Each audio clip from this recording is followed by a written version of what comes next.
Welcome, everybody, to the Vintage Improv Festival. We are happy to feel you. I know that we can't see you. You can see us. We know you're here with us, and we're delighted. So we're going to start improvising imminently. So what I need from you right now is a suggestion. I want you to think about your day. Think about a minor inconvenience that happened to you today. In one sentence, kindly add that to the chat box. Go ahead, just let it rip. We really want to hear from you.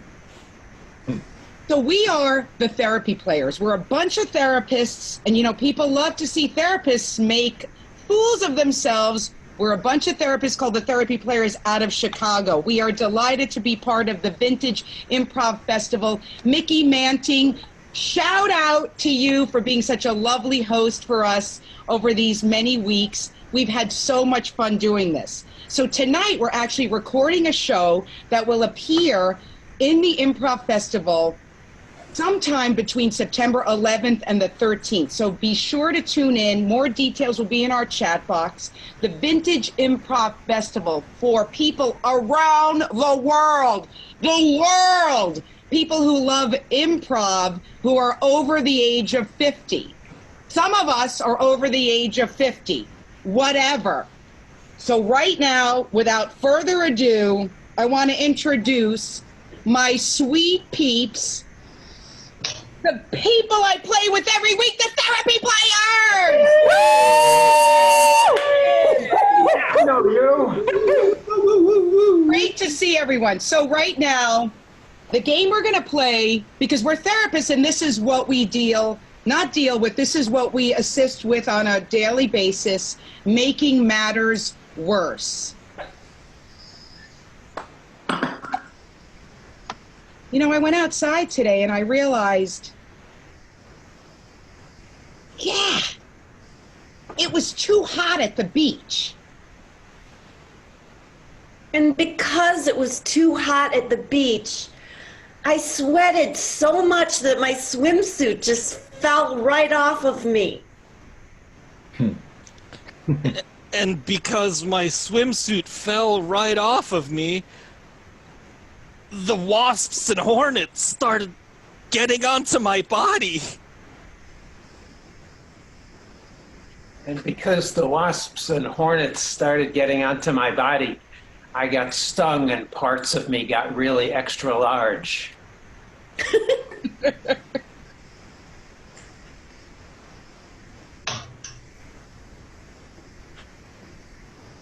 Because parts of me got really extra large, I was charged with indecency. And then, because I was charged with indecency, they dragged me into the jail and handcuffed me to the wall. And because I was dragged and handcuffed to the wall, I abraded my thigh and broke my wrist. Just then, a doctor who happened to be a ghost disapparated right into my cell and said, "How can I help you, man?" And because this ghost doctor appeared in my cell as I was covered in this blood, he also told me that he happened to be a vampire and started sucking it out of my neck. And because he sucked it all out of my neck, it made me turn into a vampire, and I started biting all the roaches and mice that were in my cell. And they turned into vampires too. And because all the roaches and creepy crawlies turned into vampires, the whole world was filled with vampires! And that's why everything sucked. And scene.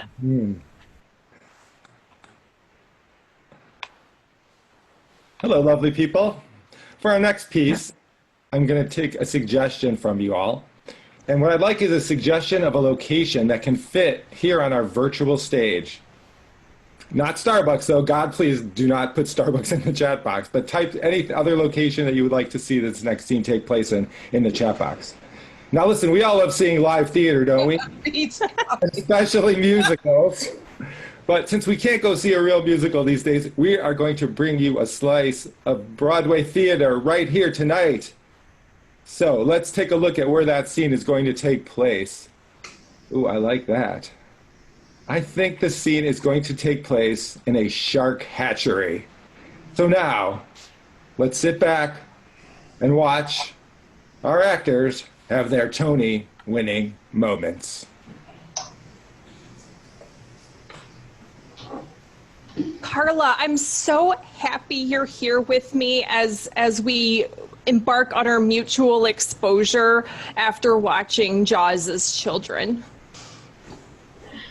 Tamara, I have to say, the teeny little eggs, they seem okay. I agree. I think they're really not terribly scary at all. I think you might be ready to hold one.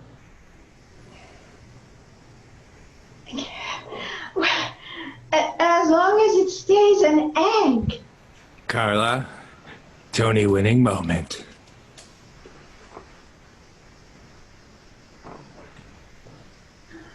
I think that eggs are fine, and babies are oh so cute.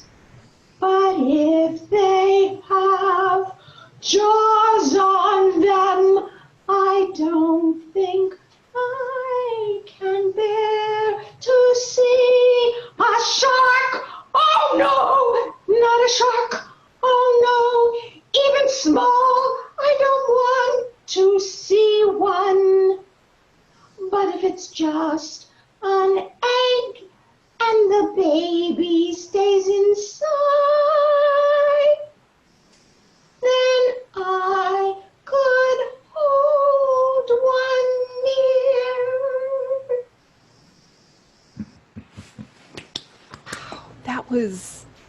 Carla, that was a beautiful declaration of why babies are better than anything else in the entire world. Tamara, are you getting, Rudy? Are you thinking about having babies? I was thinking about having babies, and being in this shark hatchery just made me realize that I absolutely want to have babies. Lots of babies. Tamara, Oscar-winning or Tony-winning moment. I never thought this day would come, yet here we are. And I'm thinking that wouldn't it be wonderful to hold a little baby in my arms?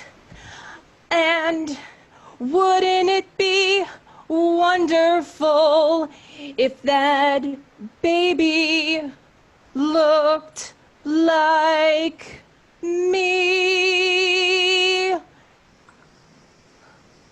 Oh, a baby that looked like you tomorrow would be beautiful. Maybe your egg will hatch. Oh.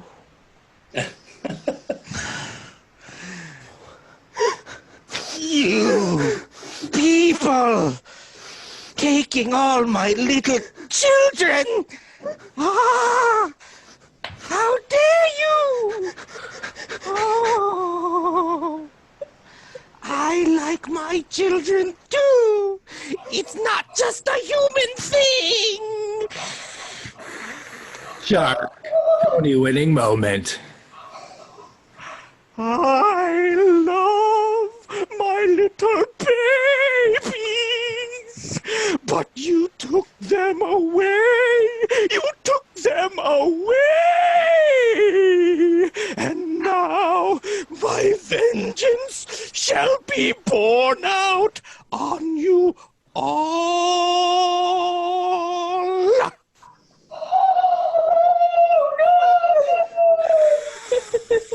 Hey,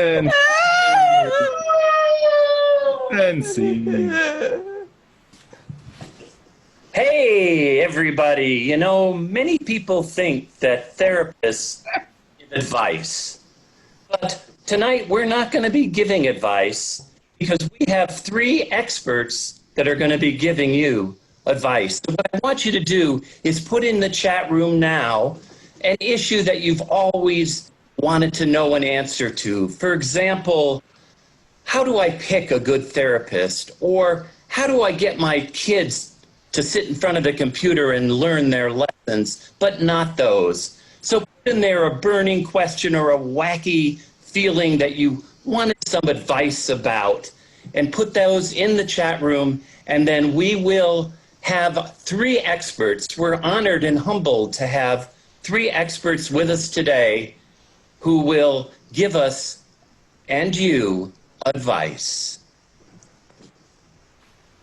So let me see, let's introduce our first expert. Expert number 1, I understand that you are here to give us tonight good advice. Yes. My name is Marcia Peasberry, and I'm here because I am an advice columnist. Oh, Marcia, thank you so much for coming in and taking the time from your day. Let's now meet expert number 2, who is here to give us some bad advice. My name is Phaedra. I'm an esthetician. Nice to be here. Phaedra, it's nice to have you with us. Thank you. And let's hear from our 3rd expert tonight, who is actually known for giving the worst advice. That's right. It's me, Sal Pepino of Sal Pepino Autos. You know I sell cars, so if you want a car, give me a holler and I'll save you some dollars. That's right. Thanks, Sal. Thank you for being here. And now let me look in the chat room and see what kind of advice we can give this wonderful audience tonight. So, this person would like this important advice. Should I part my hair on the side or cut my hair with bangs? That is an excellent question, and I'm really glad you brought it up, because right now, access to good hair care can be really challenging. So I recommend going with something that's going to last you as long as possible. That way, when you have nothing left to do at home, you can make sure to read my article on page 2 of a lesser-known New York-based newspaper. And expert number 2. Well, obviously, this is right up my alley. And what I would say to this individual is I would say forgo the bangs and part your hair on the side and do some really, really decent work on your follicles and on the sebum on your forehead and just get that thing glowing. No bangs. Let it free. Let it breathe.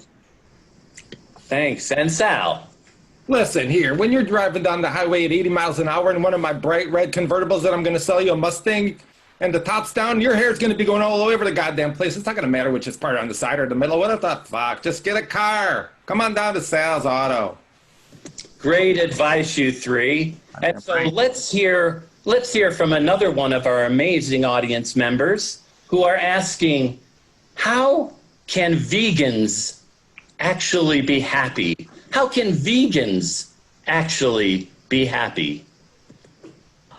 Oh, that is a wonderful dilemma to present, and I believe that vegans can actually be very happy when they start reading everything electronically, such as my article in a lesser-known New York newspaper. That's a good one. And Marissa? It's Phaedra when you have time, okay? It's Phaedra. Phaedra, I am so sorry. Again, another, it's okay, man. Listen, another question right up my alley. I've got to just say this right out loud. You can't be happy as a vegan. You can't be happy as a vegan because there's no good facial that doesn't include some placenta. Placenta from a sheep, placenta from a cow. Please, please don't give up the animals. We need them. Not Marissa. Phaedra. I'm sorry, Phaedra, with a PH or an F? Absolutely pH. It's all about the pH, friend. Yes, it is. And Sal. She's a lot. Listen, anyways, here's what I'm going to say. I like sausages, so I don't know much about vegan eating, but come down to my lot. I got a nice new Mercedes. Or maybe it's a year old. I don't know. The odometer might have been turned back, but that's going to make you happy. Screw vegan stuff. Screw vegetables. A new shiny car in your driveway. That's true happiness. Come down to Sales Autos. And scene. Thank you very much. No more questions? No more questions. And for our next game, it is the therapy players version of the dating game. And before we get started, I actually need you to type into the chat box any old object, any object that you can think of. And so this is the therapy players dating game, Objects of Our Affection. And let's meet our bachelor, Barry Pica. He is a hairstylist from Las Vegas, Nevada. You know, you would think that as a hairstylist in Las Vegas, I would have no trouble finding dates. But, you know, I haven't been on a date in 25 years, and I've asked to be on your show so many times, and it seems like my night has come. Well, your night has come, and right now we're going to put you into the room of silence. We'll see you soon. So, in our dating game, our bachelor's going to have to guess who our contestants are. And so for contestant number 1, you are a Rubik's Cube. Fabulous, fabulous. And contestant number 2, you are a stapler.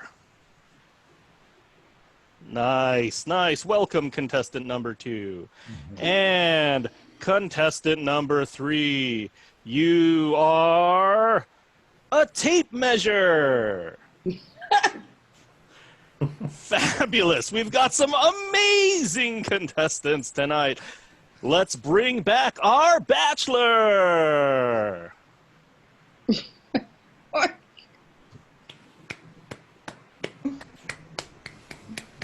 Alrighty, you may want to unmute your speaker so that you can ask some questions to our lovely contestants. I'm ready. I'm really so excited. Okay. Let's see. You know, I haven't been on a date, contestant number 1, for about 25 years, so this is going to be my first big outing. So can you tell me, contestant number 1, where you'll be taking me on our big date? Oh, well, probably for a first date, I want to bring you to some kind of a community game room. That would be an excellent starting point. You'll be impressed at the game room. A community game room. Well, certainly have a lot of experience with those in Las Vegas.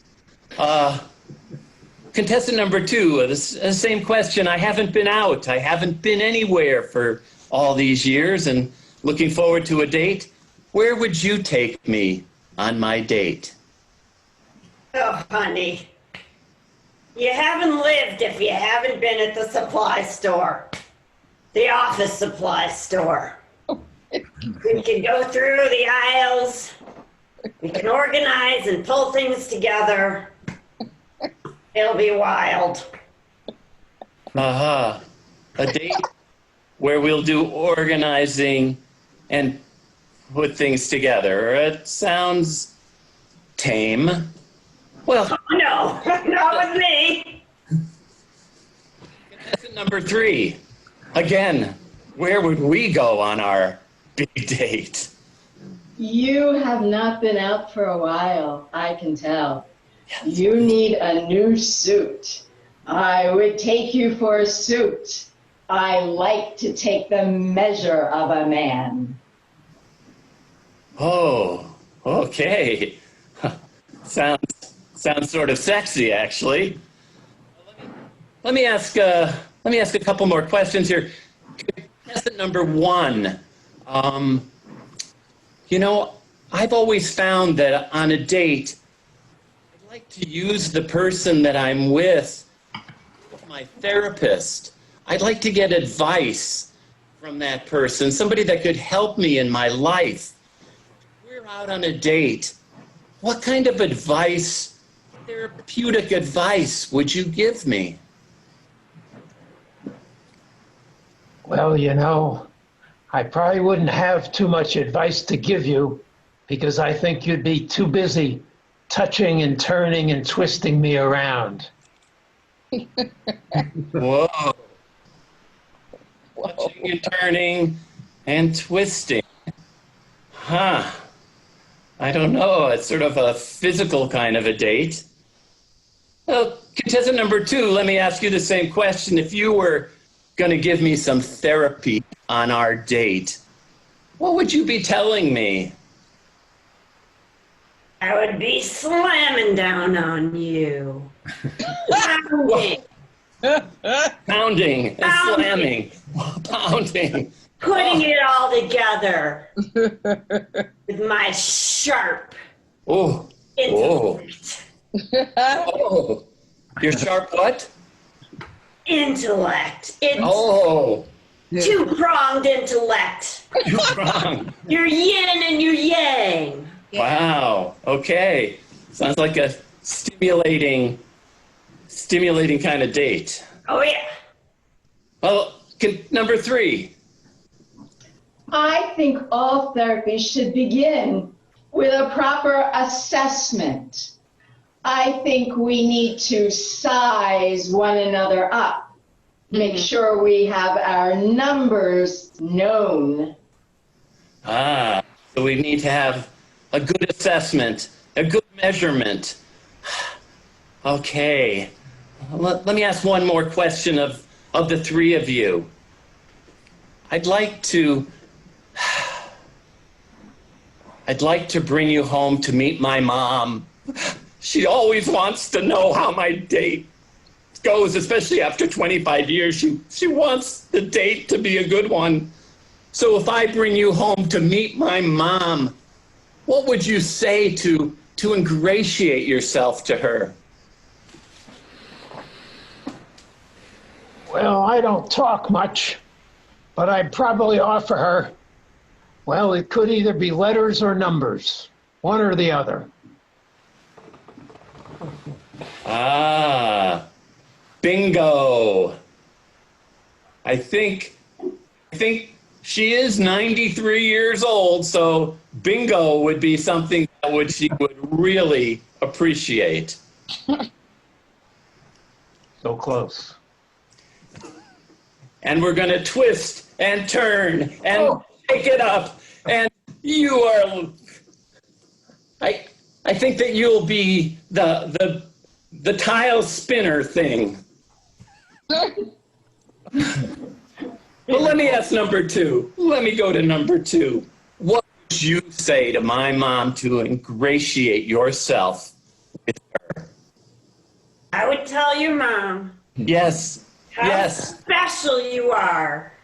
How when I'm empty, Yes. you open a box and you fill me. Yes. And then I can do my work. Slamming. Slamming. To please ya. With your sharp, 2-pronged intellect. Yeah. My mom will really appreciate that. I think you're going to be fastened to me and to my mom. Yeah, baby. Let me ask number 3.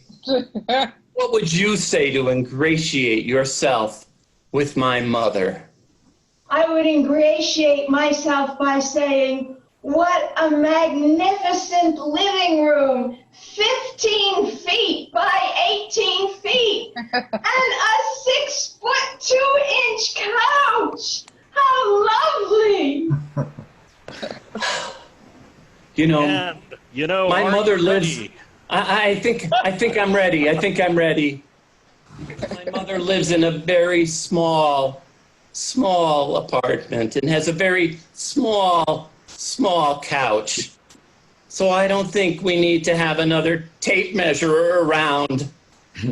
So I don't think it's you, number 3. Yay.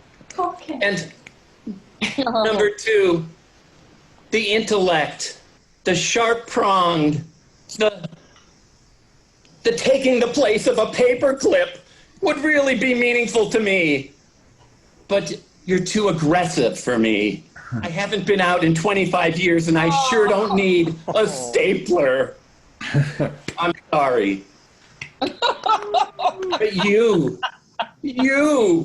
number 1, my bingo guy, my shake it up and put it on the car bingo man, I'd like to go with you.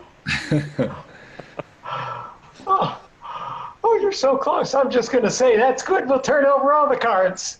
Oh. And scene.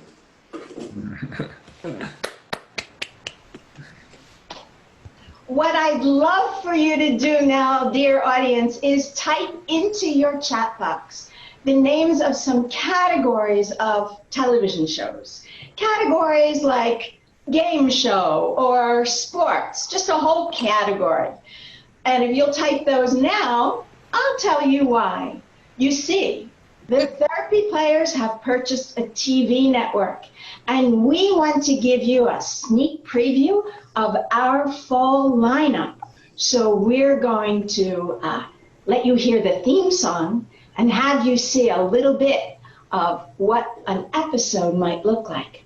So I will just check the chat here. And I see Travelogue. Well,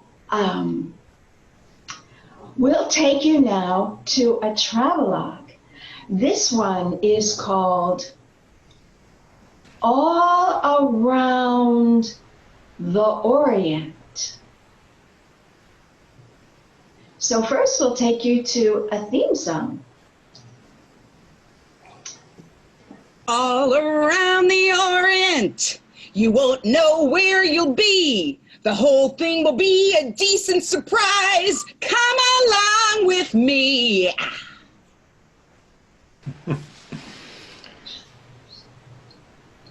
Where am I? I don't know where I am. Do you? The Orient! Oh, what a surprise!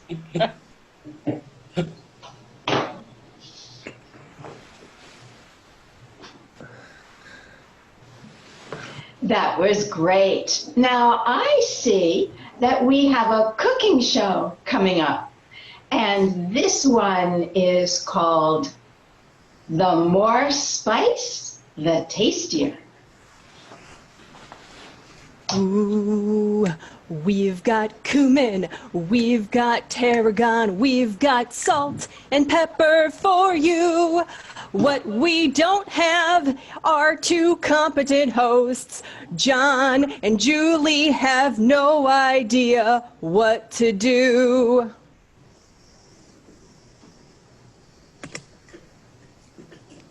Julie, let me put this on your tongue and see if you think it's spicy enough. Ah! John! It's really spicy. Is that basil? That's spice. Our next category of show is a soap opera. So we're going to take you now to Their Hearts Were Broken.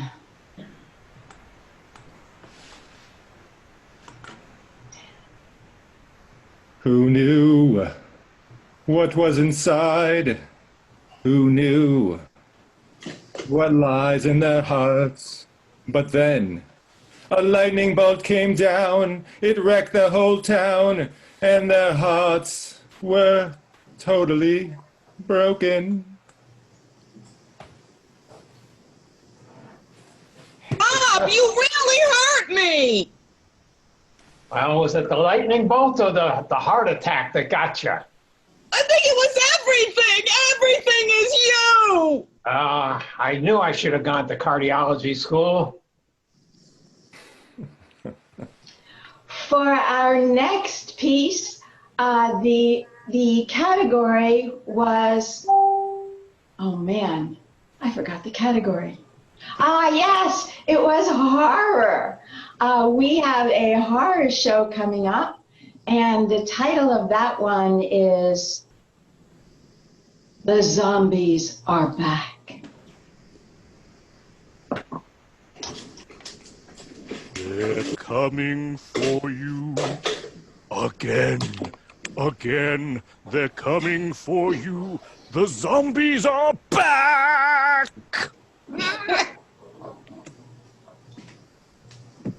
Brains! Brains! I need to suck the blood of a human being, and I need to suck it now. Brains!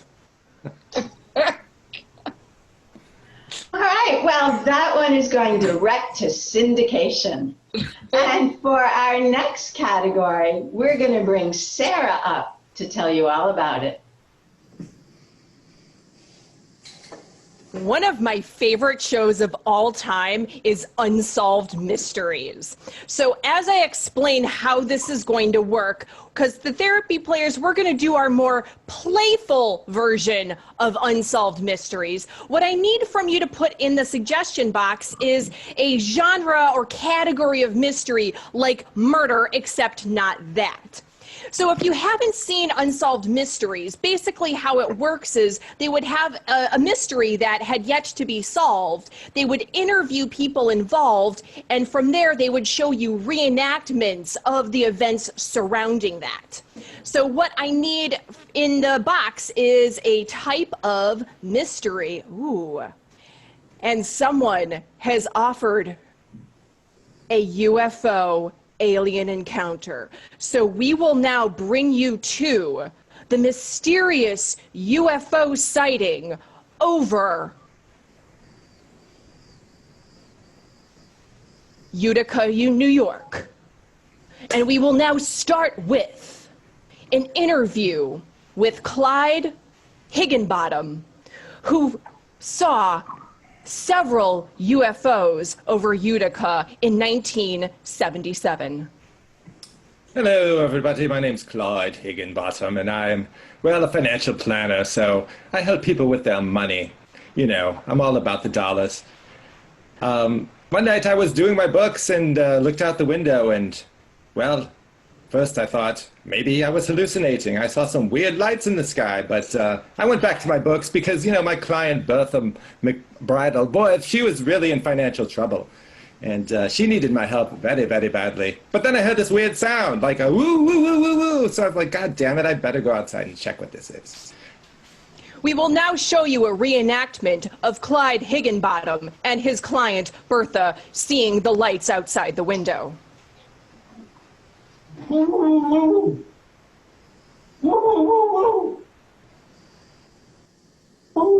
is that, Clyde? I don't know. I don't know. I think it doesn't have much to do with finance. It's distracting us from our task here. Lots of lights. Lots of lights. Lots of lights indeed. Yeah. Shall we get back to planning your future?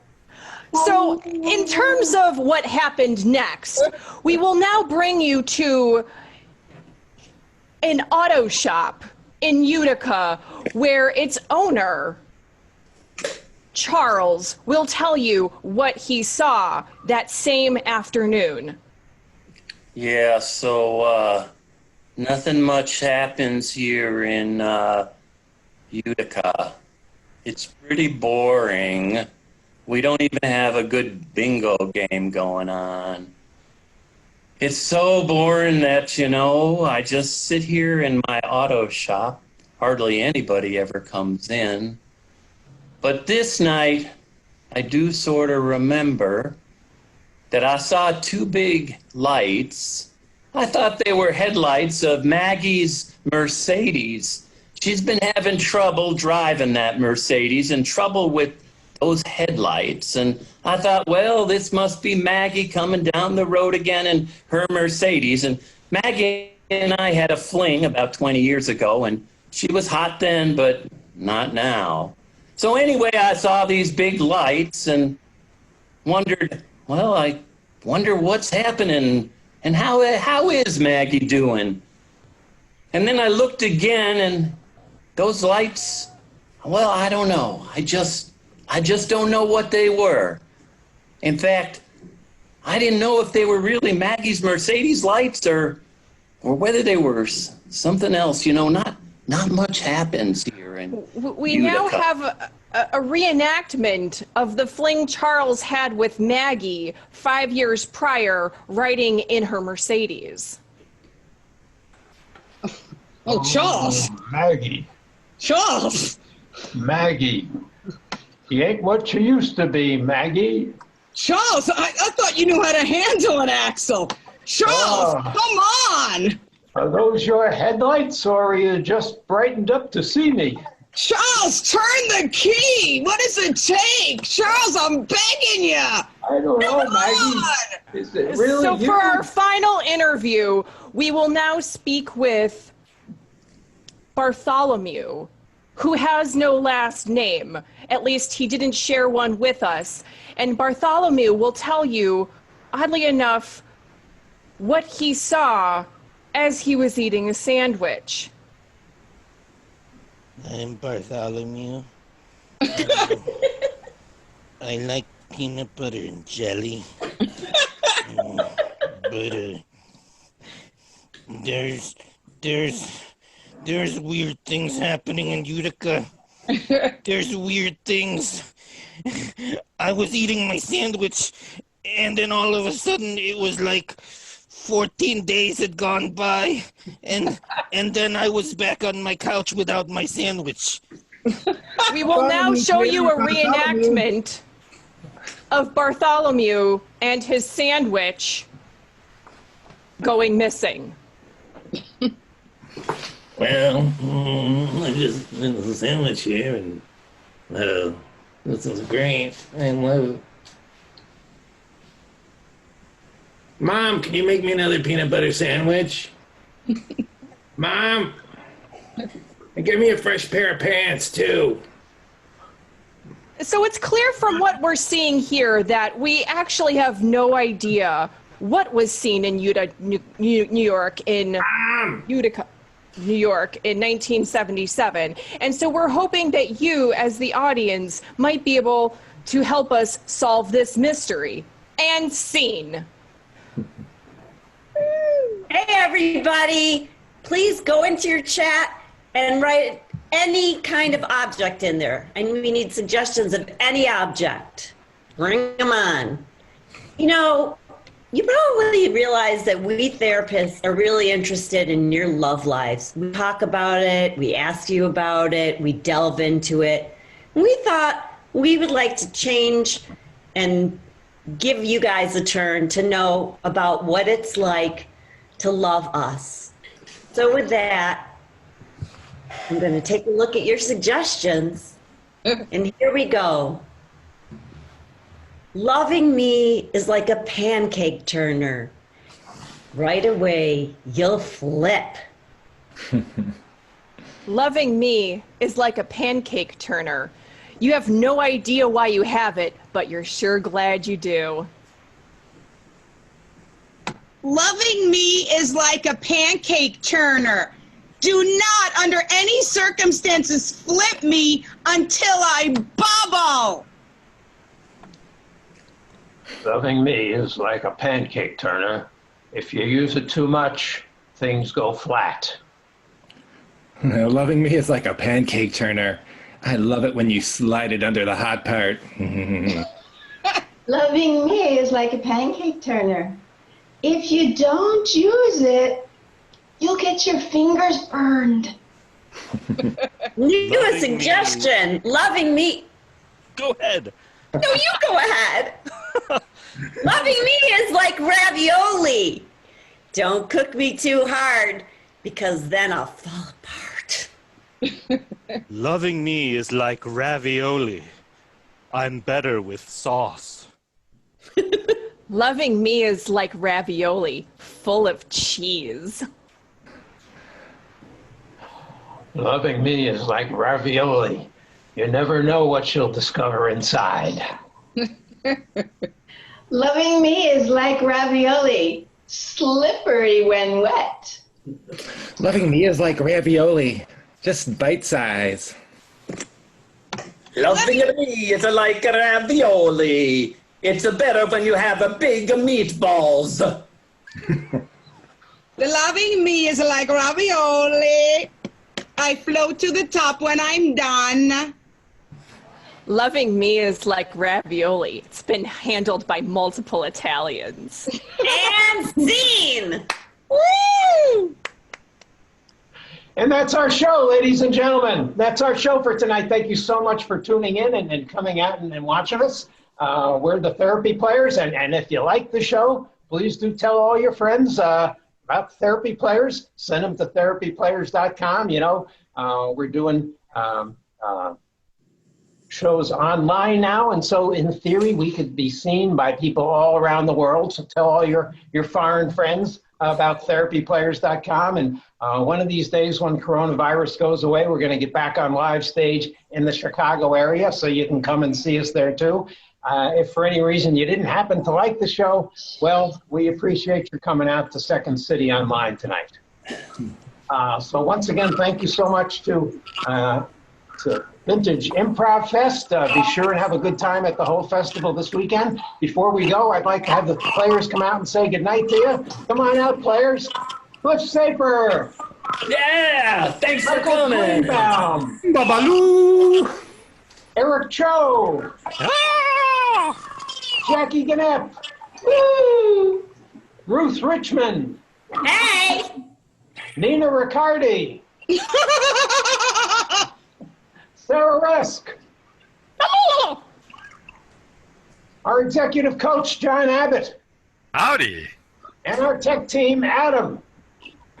And I'm Dave Carbonell. Thank you so much. Thanks, everybody. Have a great festival. Good night. We're going to train the catch. Thank you. Bring out the chicken.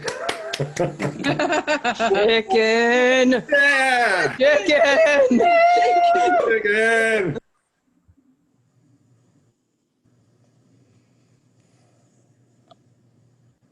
All right, that was great. If you'd like to stick around, we're going to be having a discussion about that webinar led by our own Cliff. So if you would like to talk and be part of the discussion, feel free to unmute yourselves, and I'm going to give it take it away, Cliff. Hey everybody, thanks you for watching. Hope you enjoyed it. Hope you found it a little bit funny. We're the Therapy Players, and as was mentioned, we're a group of psychologists, social workers, a psychiatrist, and a counselor. And we've been together for about 8 years, and think that therapy is funny, think that psychotherapists are funny, and have actually found an audience for that here in Chicago and at national mental health conferences. So I'm open to hearing any questions that you might have about the performance that you just saw, about our group, about our challenges, about our celebrations, whatever. Who's got a question?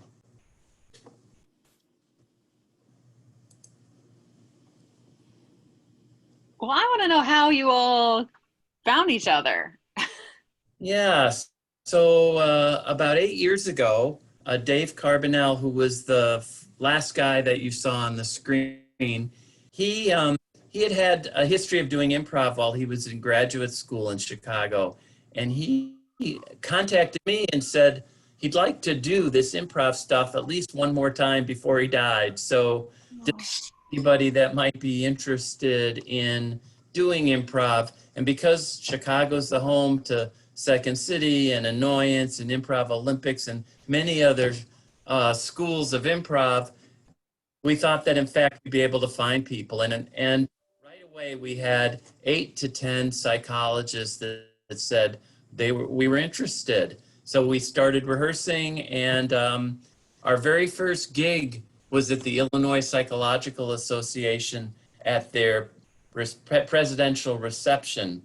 And by word of mouth, folks started to hear about it. And one of our most famous performances was at the International Society for the Study of Non-Suicidal Self-Injury. And we performed at their social hour where everybody was fairly loaded with liquor.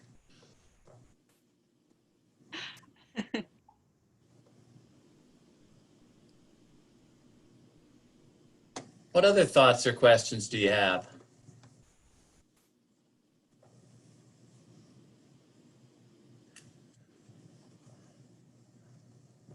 We have a couple other members of the group that weren't performing the other night when we were together, and sort of rounds it out. We're a fairly diverse crowd, and generally we're 50 years and older, although we have a couple of ringers. And we're all from different backgrounds and different kinds of work settings. Some of us are actually therapists where we see folks, in psychotherapy. Others of us are more like administrators for psychiatric hospitals or community mental health centers.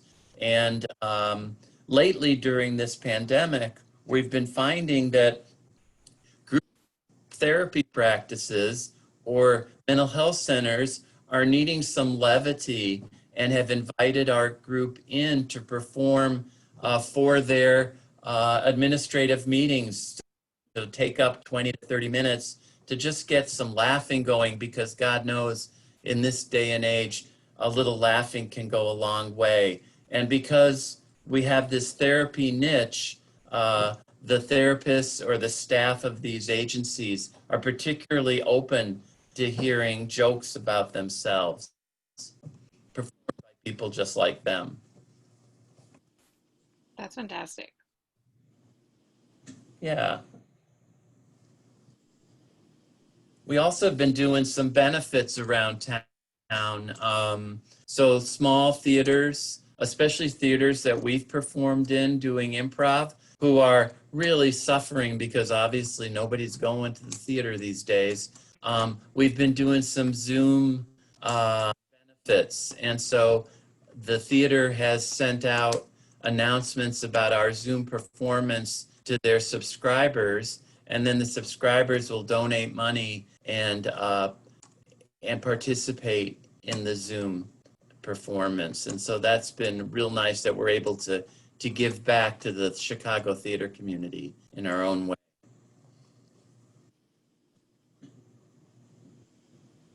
That's fantastic.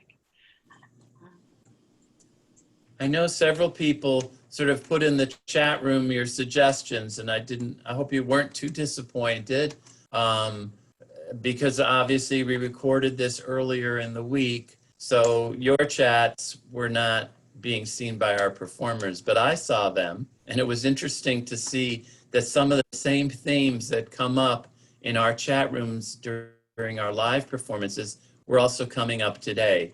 So vegan was big today.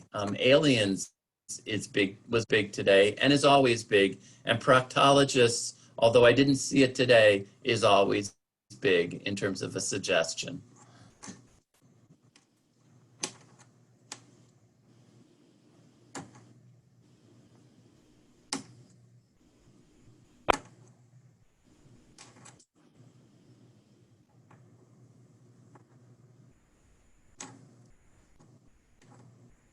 So we just have time for a few more questions. I'd like to be able to squeeze anybody in that has a burning desire to ask something.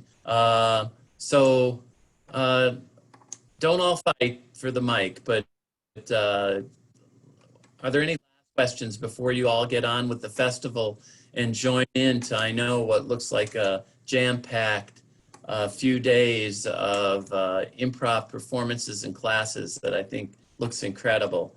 But be willing to answer a few more questions if you want to squeeze them in.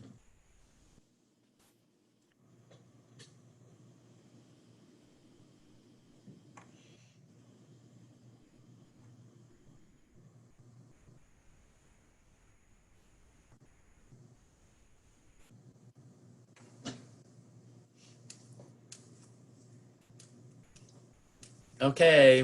All What do you right. think? Bring it to a close? Oh, yeah, I guess so. That was a really great performance. Oh. Thank you so much for sharing it with us. Thank you. Hey, Craig, how are you? It's good to see that you made it in. So fun. So that's my brother from Baltimore, actually, just entered the chat room. Oh, So welcome. Thanks. yeah, thank you. It's great to talk to you. And Thanks. maybe we'll catch up with others of you in the audience at some of the shows coming up this weekend. So that's scene. Thank you. Bye. Bye.